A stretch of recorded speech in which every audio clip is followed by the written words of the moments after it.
बेटी बाप के घरे जन्म लेवेली, लेकिन अर्थी पति के घर से उठेला। आए हाय साल तक तो चहल पहल रहल, लेकिन जस जस सवेर होत जात बा, ओ भाई से ओ बहन धीरे धीरे करके जुदा हो रहा बिया। एक पिता से एक बिटिया जुदा हो रहा बिया, एक माई से माई की कलेजा जुदा हो रहा बिया। जौन इस समय घर से बिटियन के टोली निकलेला, ओ समय लगेला, ओ समय के मंजर की टोली ना अर्थी उठत बा। यही से कहल गइल बा कि कोनो त जादू भरल बा बाबा हो सिंहरवा में। ई जादू हो सिंहरवा में, तबे तो बिटियन के अलग कर जाला। आवा भाव बा कैसे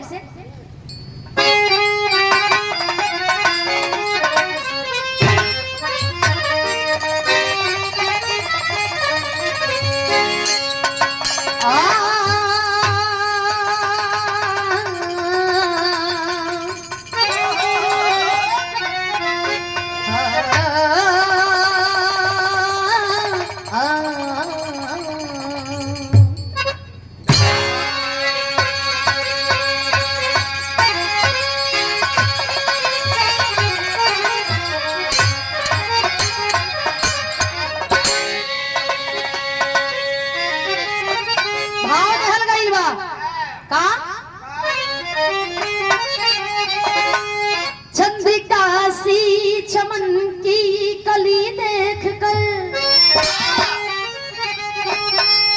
नवल नूर पे जिन निशाना लगाओ,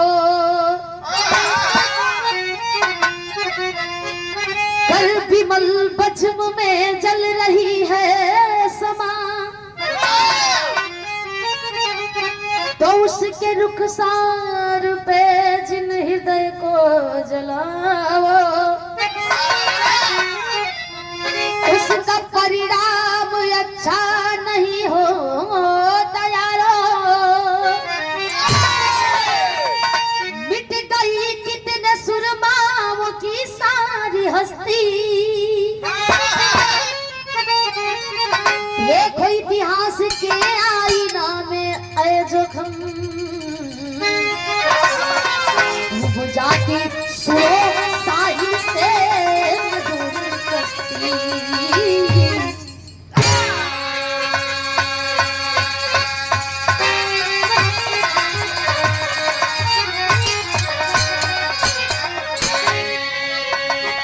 देखो इतिहास के आईना में आए जोखम, डूब जाती सुनो साहिल से दूर कश्ती। अगर नजर सही बा, नियति सही बा, विचार स्वच्छ बा, तब बीच धारा में बहत रहबा फिर भी बच जाइबा। अगर ई विचार ई नियति गंदा बा, तब किनार पर आके भी मारी लहर के बुझाइबा। भैया हम साफ साफ बता दे कि आन का धन देखे के दूसरा का धन हम देखे के पहले के पुरनिया कहत रहे। ये बिरहा में हम साबित करब। देखा खूब नहिले लोग, ये तब साबित हो गई कि देश में पापियन से अबे धरती खाली नहीं थी। खूब नहिले, खूब मजे से नहिले, लेकिन एक बात हम बताई दे, कुंभ में जे नहाइल वो अपन तन कमैल धोलस, मन कमैल ना, अनजान में भइल पाप धोआइल बा, जान बुझ के ना। और भैया आप पाप करेंगे, आप पाप करेंगे और धोएंगे गंगा, क्यों? बेवकूफ किसे बना रहे हैं, खुद को या दुनिया को या उस गंगा को? एक बात और, अपने देश में नदियन के माई कहल जाले, गंगा माई। तो दूसरे देश में खाली नदी के नदी मानल जाला, लेकिन वो स्वच्छ रहेला, ऊपर से तकबत नीचे के समतल धरातल लौकी। ई अपने नदियन में तकबत हो मत डूब के बूढ़ के जे होबा कुछ हो तो न मिली। ई माई कहे वाला लोगन के दशा। एक बात और फरियाई देही, देश के आजाद भइले 78 साल हो गए, लेकिन 78 साल ना, गलत ना बोलत है, 78वां साल ही शायद हो देश के आजादी, लेकिन ये 144 साल पहले कुंभ लगल रहल। वो कुंभ लगौलस के जौनी समय ये भारत गुलामे रहल, छुआछूत के भेदे भाव रहल, तो उस समय सब कुंभ में जे नहाई तो पनिया में छुआछूत न भयल हो जाए चाहिए ना भैया। ई वाला कुंभ जौन 144 साल के बाद लगल है, एमा तो पूरा दुनिया नहिला सा, एहू में छुआछूत तो होइए गइल होई। बारे विडंबना, पाखंडवाद।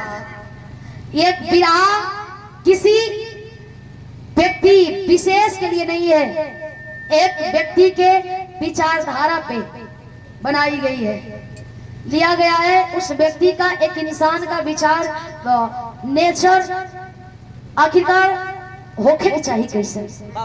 विराह में एक लोग कवाली लगता का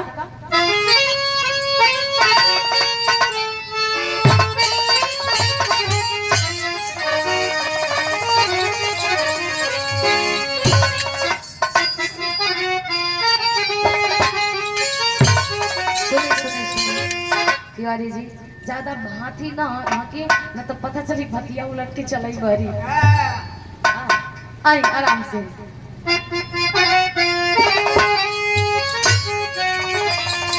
अरे अगर तेरी आशी कहत बा, अरे अगर तेरी मोहब्बत का सहारा मिल गया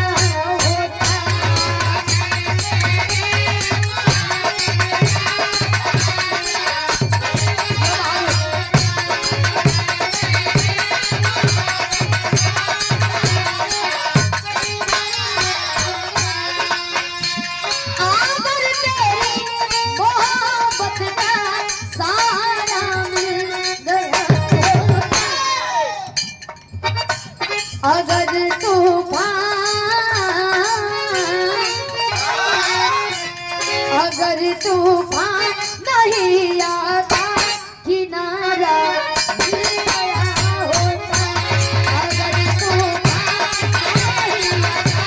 किनारा मिल गया होता।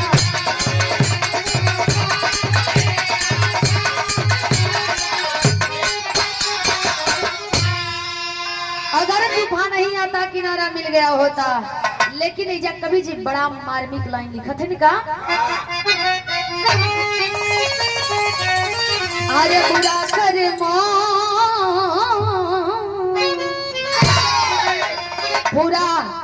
बुरा करम जैसन करम करबा ओइसने गुण गवाई ई दुनिया है का। ए बुरा कर का दुनिया में बुरायन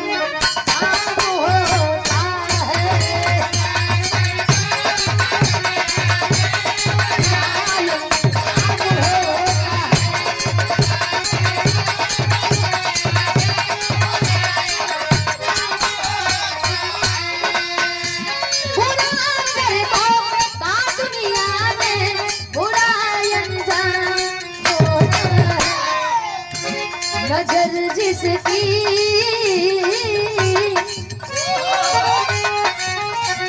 नजर जिसकी गलत होती वही बदनाम होता है,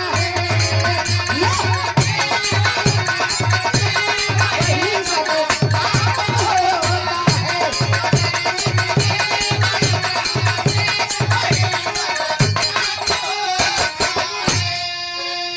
नजर जिसकी गलत होती वही बदनाम होता है। आए है बाबूजी कहल जाला कि नजरिए हया नजरिए कया नजरिए नजर के नजर से मिलावेला, आ नजरिए के मारल ये तिवारी जी के बचियो ना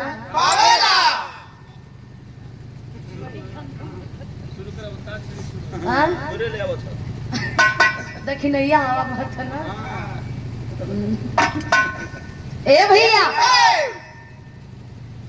ई नजर जवन हो सीधे कत्ल करेला। एकर मारल शायद ही कोई बचत हुई तिवारी जी। हाँ रउआ से बेहतर के जाने। रउआ कैमूर जिला से पहुंच गई सोनभद्र तक, वही से तो तिवारी नाव पड़ गया, वही से तो तिवारी राउर नाव पड़ गई। हाँ 3 गो राउर काम है से तिवारी राउर नाम है। सॉरी, हाँ, बजाते हैं, पढ़ते हैं और पढ़ाते भी हैं, इसलिए 3 काम है, इसलिए इनको तिवारी जी कहा जाता है। आजे धैले हो, बड़ी सोच के रखले मन दीवाना।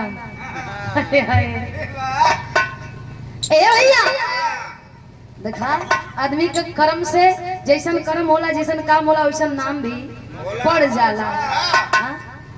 तो नाम से ना घबराए के चाहिए। देश आजाद बा, कोई कुछ कह सकेला, लेकिन ये पर्सनल मैटर है ना, पर्सनल मैटर है ये। तिवारी जी तनिक सा गौर करब, आप सब यहाँ बैठल बानी, हमसे शिक्षा में भी बड़ा बानी, उम्र में भी बड़ा बानी, ओहदा में भी बड़ा बानी, लेकिन छोट मोह बड़ा बात। तनिक सा कहानी पर गौर करो। कैसे आवा गुरुजी?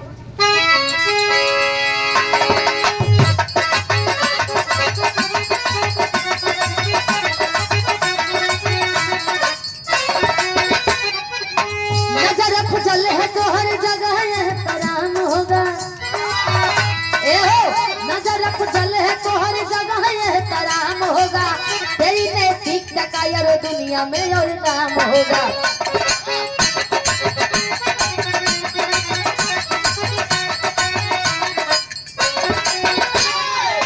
नजर संगीत है तो गम की घटा छाएगी। नजर संगीत है तो गम की घटा छाएगी। अनमोल जीवन में एक दिन अनल बरसाएगी। देखबा ई नजर अगर संगीन बा, गम का घटा तो छबे करी। एक दिन भरल जिंदगी में एकदम सुख चैन का जीवन हो, लेकिन ओकरा में भी बाधा आ जाए। कैसे?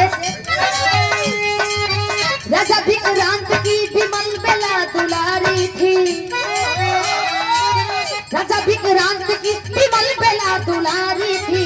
शशि से सुंदर और स्वर्ग से भी न्यारी थी। विक्रांत राजा के बिटिया के नाम बेला बतावल गई। माई जन्म देते ही दुनिया छोड़ दिली। बिटिया के लालन पालन विक्रांत राजा कबो माई बन के करन, कबो बाबू बन के करन। लालन पालन कैलन, अंगुरी पकड़ के चले सिखैलन, दुनिया दिखैलन, हर ख्वाब पूरा कैलन, हर सपना पूरा कैलन। लेकिन बड़ा भैली, जवानी के दहलीज पर कदम रखली, 16 बसंत जब पार कैली। पुरोहित के खबर पिठवावल गई। पुरोहित अहिलन वही राज दरबार में पाती बाचे खातिर के, जन्म कुंडली मिलावे खातिर के। अब पुरोहित अइलन त देखलन बेला के, ओकर खूबसूरती पर फिदा हो गेलन। एगो गोड़ बाहर, एगो गोड़ भीतर बा। ए भैया त देखबा पाती बाचत हवन, कलन की तोहरी बिटिया का कुंडली में दोष बा। बियाह में गीत लगता का,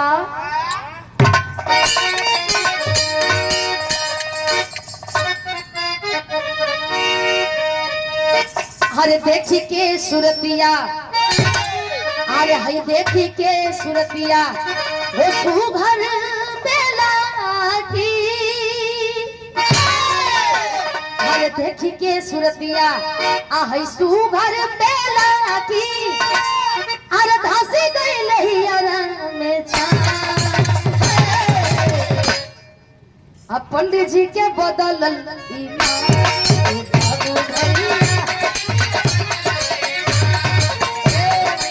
तिवारी जी, और ईमान ना बदलल, वैसे रहुआ खाली नाम से तिवारी है। 3 काहे कामों 3 हो तो 3 कामों से तिवारी ना हो सकता, ज्यादा ना उचम पड़ावा। ए भैया देखा तो एक गोड़ बहरे, एक गोड़ भीतरे बा। तब तक से देखलन बालकनी में वही बेला के देखलन, बेला बाल झारत दिया, बाल सवारत में देखलन, देखलन कि माली गजब बनोले बड़न भैया के। नीचे से ऊपर तक एक टक तकते रह गेला। कलन की गजब रे गजब। तोरे लिए तो पूछा जी है कहीं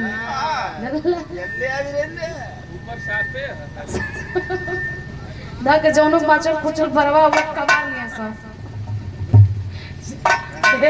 गजब करते बता काहे का।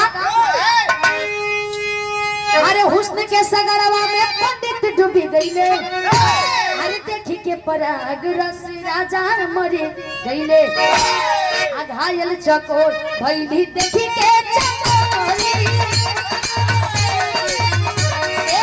घायल चकोर भैली देखी के चकोरी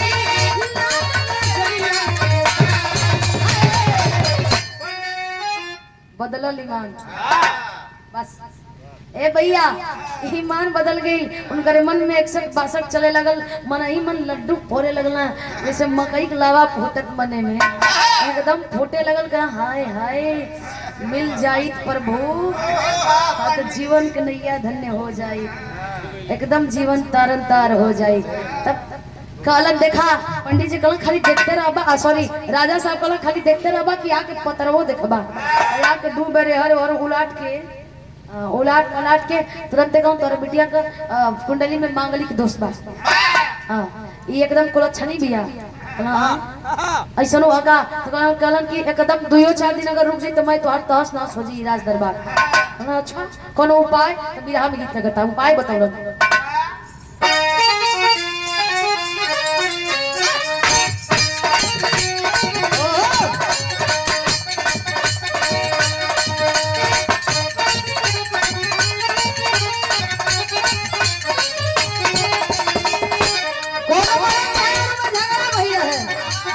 बरियार हाइट का ऊंचा रहे मर्दा छोट रहल बोला आई चरपाई रहल टेंटवा वही पसूता रहे वही पसूता है अब मर्दा तनकी सा कुल बुलाई मेहरवा केहू ना डर तू तो जनते बड़ा तोरो जानी कैसे बड़ा ही है इनकर मेहरारू से एक हाथ लंबा है आ दही उस बरियारी बेचाऊ देखे कि छोट हो ए भैया हई जगह तू केहू ना बटोर गई ना हां जाके कोठिला के तरे अतरा में खबुल कावत हो बेचारी कलश की मानी जा अरे मान जा कहे का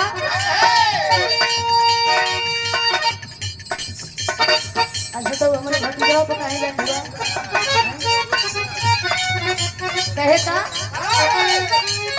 ए अरे हो गई ने गलतियां ढेरे में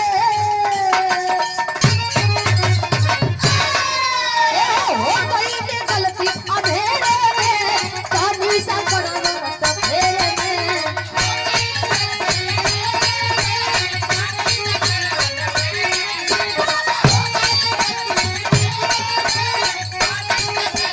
अरे हो गई ने गलती अधेरे में कानी सा करना तफेरे में गलतियां से हुई से भैया ये सोच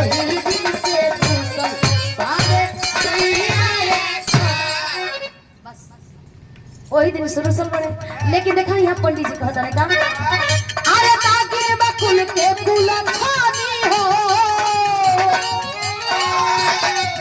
अरे ताकि बकुल के फूल खानी हो बन के यही बंदी हो ये बा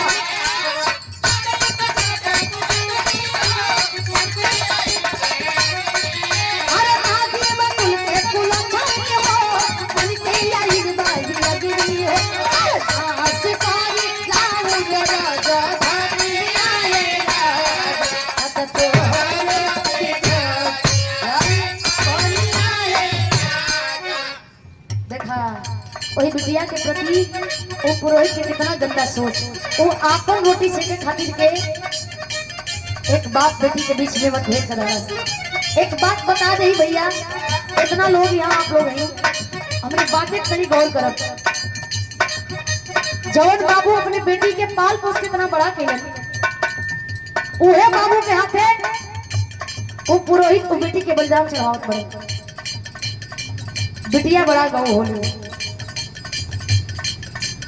के काम का ओइसन ओइसन लड़का पहले के जमाने में रहा तो ई दुनिया का सबसे कटु सत्य हो कि एक मर्द का पहचान अगर हर समाज में हर जगह बा तो ओकरा के लोग कहे कि फलानवा का पहचान बड़ा दूर दूर तक है।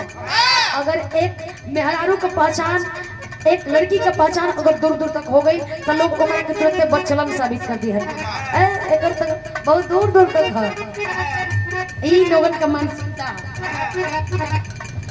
का मानसिकता एक लड़की के अपन मंजिल पावे खातिर एक लड़की के अपन मंजिल पावे खातिर के बहुत कुछ करे के पड़ेला। बहुत लोगन से पहले तो घर परिवार से लड़े के होला, एक बाद समाज से लड़े के होला। आवा ए गलत के उपाय सुना तोरे बिटिया के कैसे बची तोहर आसपास कहत होता। चढ़ल हीरा मोती के मंजूसा बनवाईदा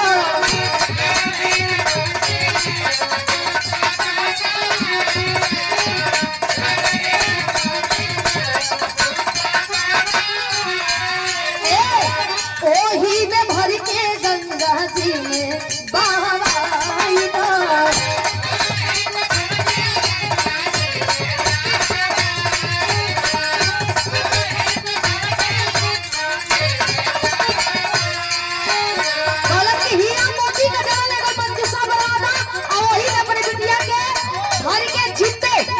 ओके मुआ के नहीं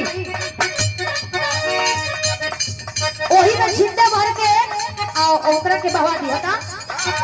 अरे दूर होई जाई परेशानिया ए राज अरे तोहरो पितर जाई परेशानिया ए राज अरे तोहरो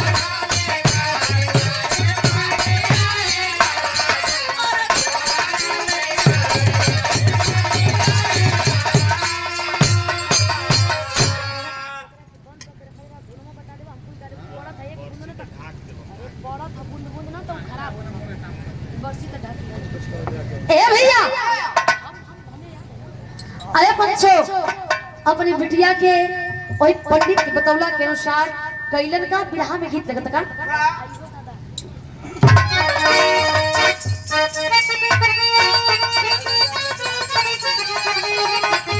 बिटिया कहला से अपने बाबू से रो के दुहाई कैलस। जान गई बेला कलश के बाबू ऐसा मत करा। कहत बिया का अरे काहे तोरत अरे काहे तोरत माला प्रीत प्यार हे बाबू अपन बेटी जन्मा के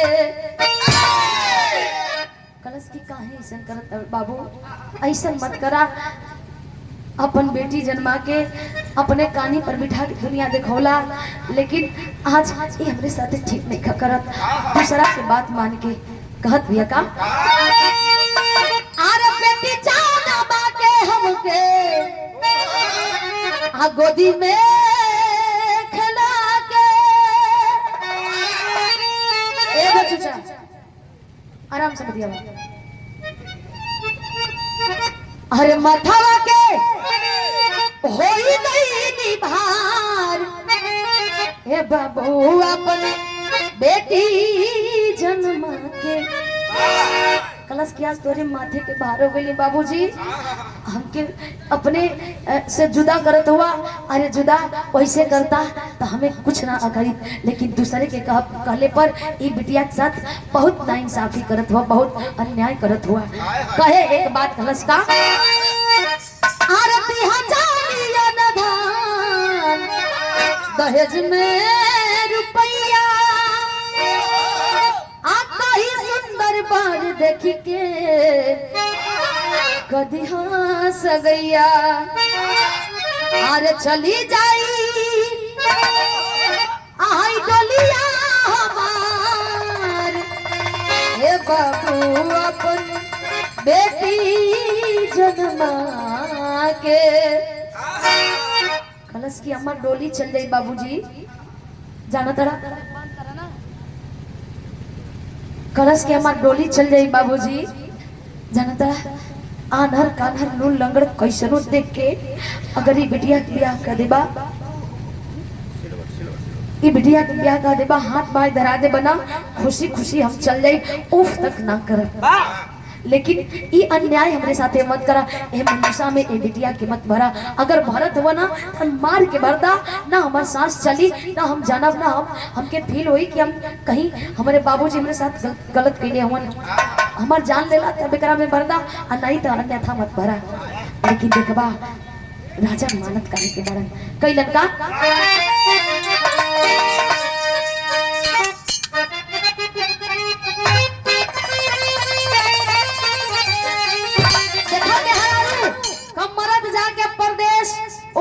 फंस गई। फंस गई तो बेचारी कहे जाम मो जाऊसु तू तो गईबे कैला हई अपन लौर झर लेके गई होता ये हमरे कपारे मर दियाला तो के माटी डगो तो जाठी काठी मार धिकनो कहे का कहे अरे मन कर सिलवट पे लोरा से देखो पहले के जमाना से आज बहुत अंतर हो गई। अंतर ऐसे हो गई पहले के जमाना आज से 2 साल 5 साल पहले में इस सिलबट्टा का चटनी पिसा आज आ गए मिक्सर समय डाल के बटन बस टिप दा। हाँ अच्छा हाँ तो ही मिक्सर बन गया होगा यही से तो गैस बना हुआ था फुल गैस में वो घरे में रह जाता गैस पर खाना बना था। पहले आदमी खा बहरे अरे सॉरी खा घरे या चल जा सोच करे बहरे 2-4 10 कदम चल के 2-4 10 बीघा लामा जाए तब वो तरह आदमी स्वस्थ रहे। अब बहरे से खाए के आवत हुन आके घरे में धरत हुन ये हाल है। पहले बारिश नचनिया में घर का सब मेहरारू मिल के खाना बनावे अब बारिश से खाना बनावे वाली आ जात है मन कुल लड़का लड़की मेहरारू देखते हुआ वेटर का काम करे लड़की आ जात है खाना बनावे खातिर मेहरारू आ जात है आ घरे कर लेके ई बच्चा से लेके बूढ़ा तक सब नाचे में परेशान हो जाते हैं। ई जमाना आ गइल बा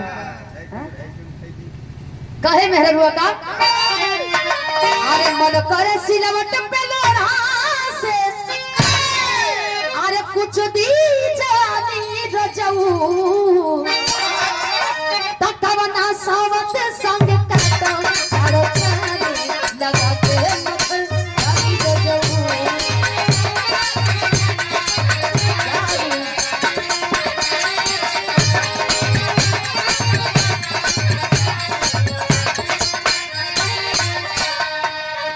देखाई तो मेहरारू अपन दर्द के कहलास और इसके जा और सौती के संग मरी जा और गिराई जा पिला जा और या जा ऊपर पड़ जा। हां लेकिन नहीं देखा कभी जी भाव देत होन बिरहा में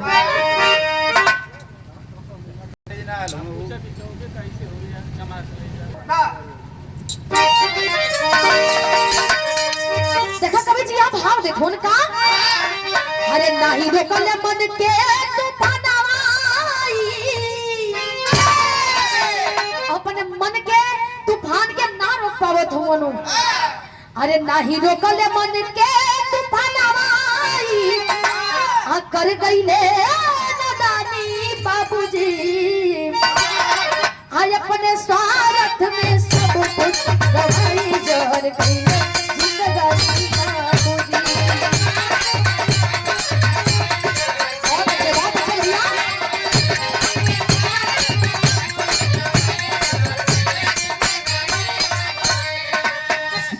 आखिरकार अपने राजपाट अपने प्रॉपर्टी बचावे के खातिर के राजा साहब अपने बिटिया के वही मंजूषा में भर गलन का राजा भी करात माने अरे पंडित के बचनिया आ बेटी के आई दिहले गंगा जी के पनिया हंसो चले पंडित का नब सोना चानी रस लूटब मान मानी बाबूजी ताय अपने स्वार्थ में सब कुछ गवाई जहर कहले जिंदगानी बाबूजी अपने स्वार्थ में सब कुछ गवा गईले। बिटिया थाती रहल औलाद रहल ओ बिटिया के वही मंजूषा में भर के गंगा नदी में बहा देलन। आए हाय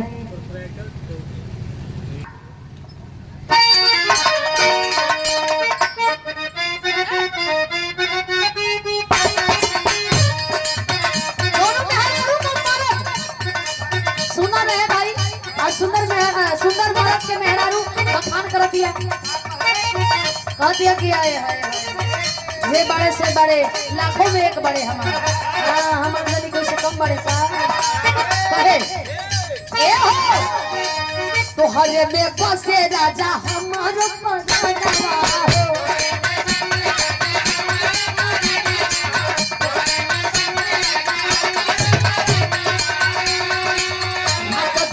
रहे बस तोहर ध्यानवा हो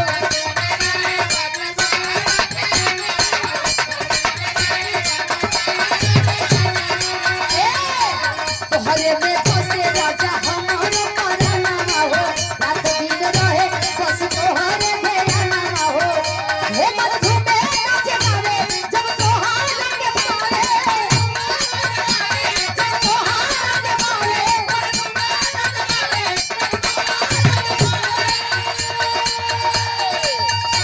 मन डोले जैसे डोले लगन बेनवा हो हम राजा जी के मगरे पियावा पियावा हमारा बेनवा हो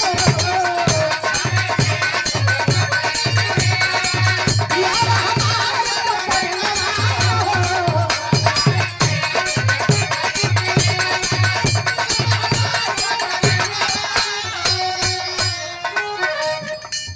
लेकिन देखा यहाँ कवि जी लिखत हवन ओहर पुरोहित इंतजार करत हवन बेटिया वही मंजूषा में भर के गंगा नदी में बहत जातिया और पंडित जी लहरा लगा के हर रात दरबार में अपने कुटिया में जाके इंतजार करत हवन कि कब तक वो मंजूषा आवेला कैसे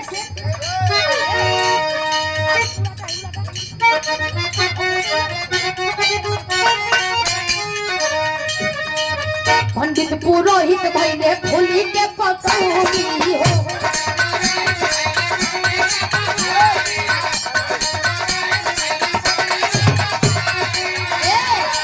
मन भोग महलाई साथे काटब हम कचौड़ी हो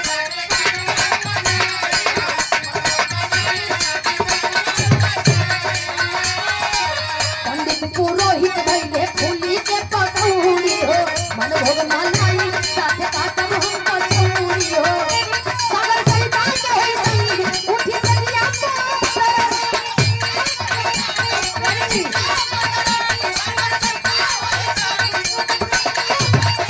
सागर सरिता के होई संग उठी सरिया मन करती महार बने रैया हो सजन से सदिया पर मोह उड़ाई आपन नया के दुनिया हो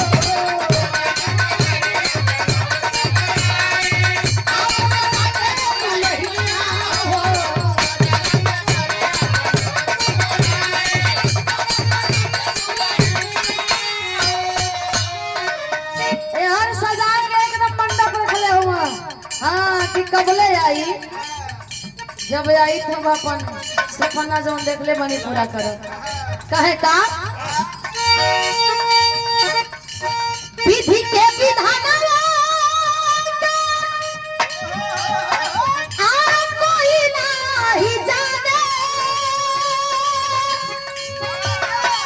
आता होई दुनिया में भाई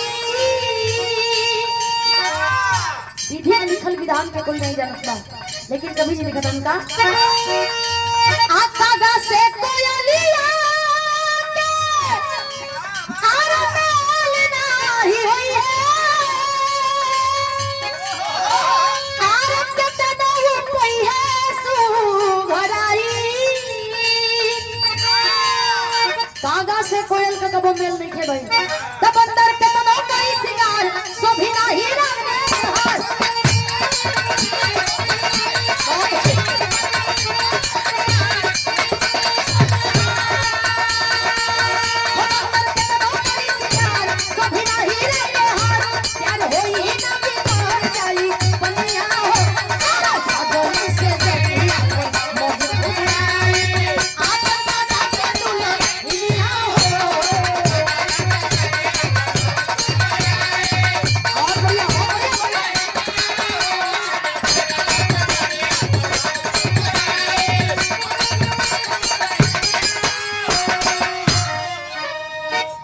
हार देखा तिवारी जी सागर सरिता के हुई सही उठी से जी अपन तरफ हाय हाय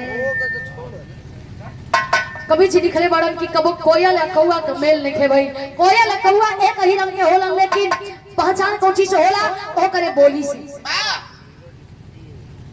बोली के बोली से लोग पहचाने लन की ई कोयल या ई कागा काहे काहे कौवा बोली काव काव एकदम उसठ बोली जो ना बोली में कोनो लस्सी ना। आ कोयल जब एक बार बोल दी आ पुरवा हवा बह जाए तो जेवना मेहरारू के मरद प्रदेश में होके वो मेहरारू बिना जगवले जाग जाए। ये चैत का जवन बैसाख महीना रहेला। एहर देहात बड़ा कि मान सम्मान इज्जत भी धम बना लगे एहर चानियो काट लई कुल मजा तो ही के तब देखबा विराग सैनी भाव बाका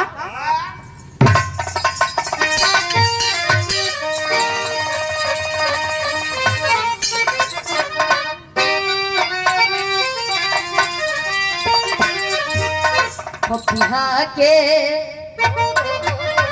आज पपिहा के ओ पपिहा के नाही मिलल पनिया तकामी के हृदय में कोमल कुंज ना खिलल रे हो पपिहा के नाही मिलल पनिया कामी के हृदय में कोमल कुंज ना खिलल। कवि जी पूरा विराह का निचोड़ ये लिख दिले होने कहल गइल बा कि जिसका रक्षक है परम पिता वह डूबा नहीं मझधारों में आ दुष्टों की कश्ती डूब जाती साहिल को छोड़ किनारों में। नियति अगर सही देखे तो हम पहले ही बतौले कि नियत सही नहीं तो बीच धारा में बहत रहबा फिर भी बच जाइबा डूबे से लेकिन नियत अगर गलत बा तो किनार पर भी जाके मारी लहर की डूब के चल जी बाबा के जेकरे सर पर हाथ बा ऊपर वाला के तो नीचे वाला का बिगाड़ पाई।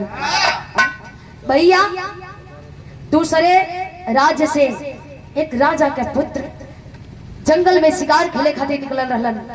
जंगल में शिकार खेलत दौरान प्यास लगल।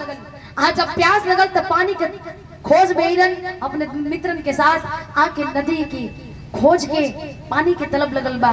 कछाड़ पर बैठ के पानी हिलकोरा मार के जैसे ही मुंह के पानी अंजुरी के लेके जात बड़न तब तक से देखत रहन कि सामने चमचमाट एक मंजूषा बहत जात बा। पानी छोड़ देलन अपने मित्रन से कहलन कि मित्र इस मंजूषे को ऊपर लेकर के आओ, इसे ऊपर ले आओ। ये मेरा मन कह रहा है कि इसमें दुनिया का सबसे कीमती चीज है। ओके पकड़ के मंजूषा के खींच के ऊपर लेके गईलन अरार पर लेके गईलन। मंजूषा खोलन अपन हाथ एकदम निकलल बेला देखलन हूर का परी ओकरे आगे जन्नत भी खेल रहल। ए तनी सुंदर कि जोना के कल्पना ना कर सकीला हम। इतनी सुंदर रहल देख के मोहित हो गईलन। कहलन कि के कैलस तोरी जाती ऐसन आखिरकार काहे भइल ऐसन। रोवे लगल बेला बिलक के बतौलस कलस थी कोई दूसर ना अपन पिताजी के लिए बड़न। आए हाय बाबू कहलन कि मंजूषा में अब तू ना जेबू, अभी मंजूषा में तू ना जेबू। विराह में आला लगता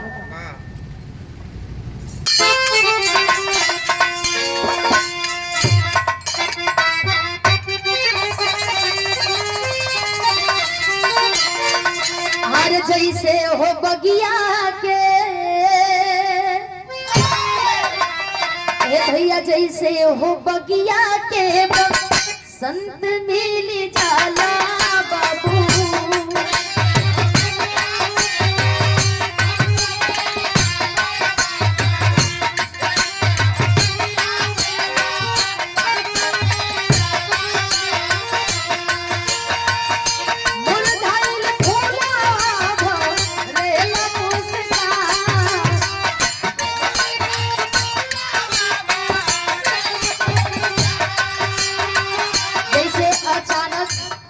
अंधा व्यक्ति के दिखाई देवे लगेला इस संसार तो समझला कि ओकरे खातिर ऐसे बड़ा खुशी और बहुत कुछ हो ही नहीं सकत। लेकिन एक इहो सच्चाई है कि जवने छड़ी के सहारे उछलेला सबसे पहले उन्हीं छड़ी के अपने से दूर फेंकेला। ये दुनिया ही मतलब का स्वार्थी है भैया। जब तक स्वार्थ बात तब तक हाँ में हाँ मिलौले बड़े लोग। जैसे स्वार्थ निकल गई लोग दरकिनार कर देवेलन। कैसे जैसे हो रजनी के जोर मिल जाला पंचो।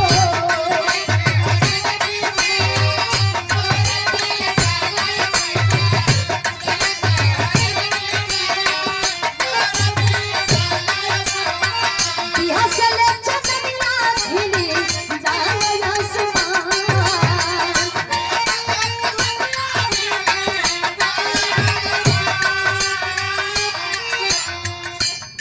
भैया रजनी मतलब रात होला। ई रात के छीन के सुबह जब होला, चांदनी होला तो उजाला होला, सुबह होला सूर्य उदय होला। जब सूर्य उदय होला तो इंसान अपने आप के जब बिस्तर छोड़ेला तो ये मन में सोचेला कि एक दिन और जिए के हमें मौका मिल गई बा। लेकिन कहना बका वही से राजकुमार के अद्भुत मिलल बारो सनिया बाबू।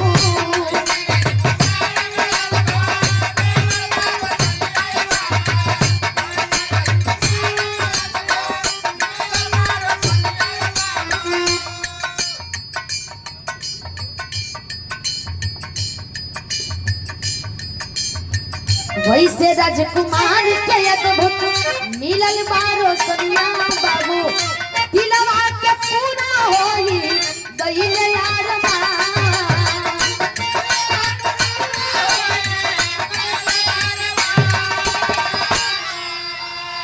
आखिरकार जैसे ही देखलन बेला के कहलन कि अब तोहरा ए मंजूसा में जाए की जरूरत नहीं है। मंजूसा में ई मंजूसा भी जाई, मंजूसा में वो भरल भी जाई, लेकिन तू ना जाइबो जाई केहू और। बगल में ही मंदिर रहल, जाके ब्याह करलन। कहलन कि अब तनिको देरी ना करब, ऐसे देरी ना करब कि इतनी सुंदर तू बाड़ू और भगवान हमके तोके शायद ऐसे ही मिलौले होखस, हमरे खातिर बनौले होखस। ब्याह करलन। कहलन कि तू हमार राज दरबार के रानी बन के रहबो, लेकिन वो मंजूसा के कहलन कि मंजूसा के पानी में डाल दे, लेकिन ऐसे ना खाली ना जाए। शिकार खेलत दौरान एक भालू के मरले रहन, और भालू बेहोशी अवस्था में रहल।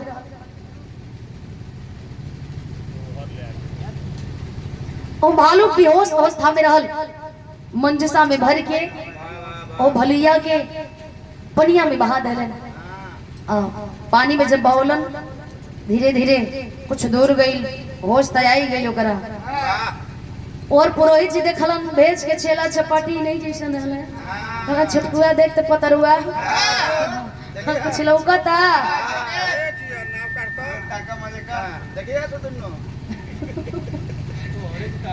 तो और ये अच्छा तो देखा, एक बात देखा, दुन्नू साड़ू देखा चेक एक ही पहन के आल हो जाए। अंतर बस इतना कि अपन टोपी भुला गल वो पहन के आल हो, है ना? डायपर में भुला है कि ना घरे डायपर का तो डायपर पहने लगा। ए भैया बात बनाई हो कि बेचारू डायपर का मतलब का जाना है, जिंदगी में है को चरवना। आया भैया और देखा तुमन पुरोहित जी भेज के अपने चेला चपाटिन के दो चार मनई के देखला मंजूसा आवत खिंचवा के ले जाके रखवा देला कुटिया में। आ जब कुटिया में रखवा देला चलवा कहला कि गुरुजी राउर बारी बीत जाई तो हमनो अपन दान खेलल जाई। कहलन कि एकदम खेलिया लो, पहले हमार बारी बिता लेदा। बारी से सिटकिनी दे दिया, बारी से दे दिले वो भीतरी दे देला। अब मंजूसा धर के वही कुटिया में आ 3 पोसा कूदत हुन कि हर से खोली कि हर से खोली, आगे से खोली कि पाछे से खोली, आगे से पाछे से जैसे सिटकिनी बनाओ रे वरे से खोली। वाह यो पहुंचत हमारा पाछे से खोल ले हूं जवाब जो के ना रहबा। ए भैया बेचारू वही मंजूसा के एकदम बेसब्री से इंतजार करत है मनोज भैया। वो घड़ी आ गई, वो घड़ी आ गई, धीरे से सिटकिनी उठौना और जब वही में हुआ के गरिजल ना छोड़ के 3 फीट लंबा बगना और 3-4 हाथ भाग के गला की जान बची तो लाखों पाई तो जान बचे देता। कलश की सर मरला की तहस नस के रख दला परिवार के। देखा वो बेचारा भालू बेहोश रहल तो उन होश में हो गई और उन्हें लगल नोचे आस नोचलास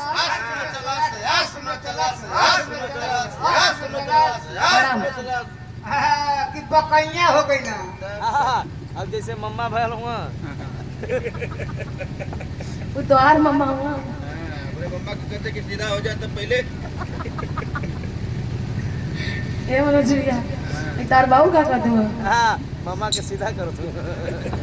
तब यहाँ कवि जी भाव देना देखा उ चेलवा अइला से दूरही से जब जान गया सके गुरुजी का बोल चल नहीं लगा था बोला ना सब बहरी से सिटकिनी वो बेचारू खोले के कोशिश कइले रहा तब बहरी से कहां खोले वाला बा वही में दांत चियार के चल गई ना और बहरी से तनकी से खोला से त गरजा त बगला कुल भले कुछ होई जान बचा रही त ऐसन बहुत मिली उ तो जान बचा लेना लेकिन कवि जी खड़ी कलाई दिले हो का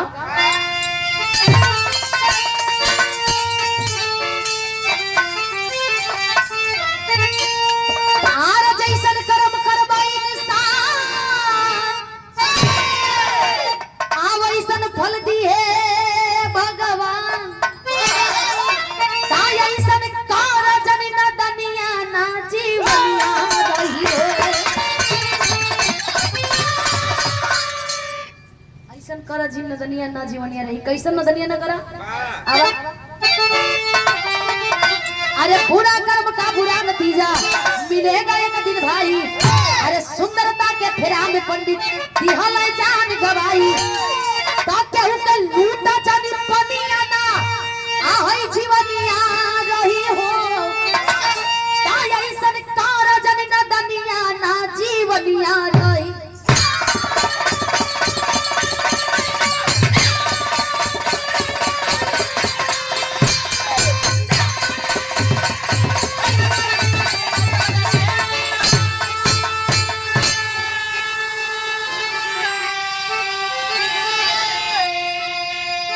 आखिरकार सुंदरता के फेरा में पड़ के कि सुंदर बिया हम ही पा जाती दांचिया चल गई लालच बुरी बला ऐसे हम पहले में कहलिया कि पहले के पुरनिया लोगन कहत रहा कि दूसरा का चीज भैया देखे खातिर आपन चीज हबे के खातिर लेकिन आजकल के मनई कहाँ माने वाला आपन मेहरारू केतनो बढ़िया दूसरा के फले फुहर होखे लेकिन कहिया कि बगल वाली जो है भैया हाँ, बड़ा नीमन लगत है आपन गिलास छोड़ के दूसरे के दरिया छीना लगा तुम्हें सच्ची है कि दाल भात रोज के खिचड़ी संजोग के बोले कतनो फुहर भी नहात बोले 10 दिन के बाद भी लेकिन सुंदर लगती है भले कुछ मोटा आ गई तो सुंदरता के फेरा में जान गवाई दलन यही से देखा हम बतौली कि बिरहा से बहुत कुछ सीखे के मिलेला सच्चाई तो यह है कि बिटिया कहीं सुरक्षित नहीं है चाहे वो घर हो बाहर हो बस हो ट्रेन हो ऑटो हो हॉस्पिटल हॉस्टल क्लास स्कूल चाहे जहां भी बिटिया सेफ नहीं की भैया आए दिन हर रोज मर्डर हर रोज हत्या हर रोज रेप हर रोज कांड होत रहत बा ठीक होता वो लोग मंदिर मस्जिद कहीं ना का ठीक होता हां वो लोग तो डराम में भरत है लगा के देशद्रोही का केस ना भीतर करवा दे जल्ला वो लोग काट जाए और अरे ऐसे मत बोल ले लेकिन का माहौल बड़ी खराब हां एक दहशत में हुआ ही ना जाना हुआ डराम में अब तक सब फेरा बोला के ढसवा देते हैं कोई जनवा नहीं करी जल्ला कुकर में तो के सीटी लगा दिया चंदा घर से बितावे लगता हुआ चुपचाप मुंह पे ताला लगा के एकदम बिताई लाए आजा आजा एस भैया कहल गई कि लालच कबो करे के ना चाहिए आखिरी भाव लगा ले के बाद ये लोगों का बुलेट वाला लगा लिया